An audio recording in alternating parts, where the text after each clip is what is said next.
নমস্কার বন্ধুরা, আজকে গোটা সিদ্ধ।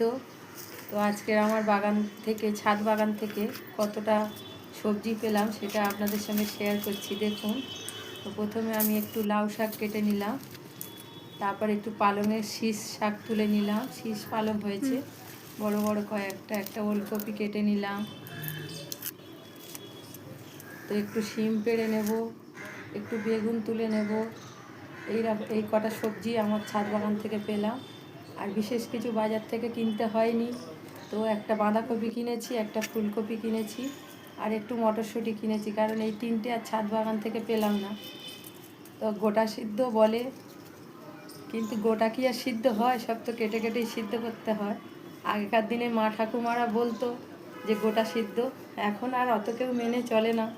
তবু যতটুকু পারি, ঠাকুরের নাম করে তো এগুলো করেছে, আগেকার দিনের মানুষরা, যতটুকু পারি মেনে চলি।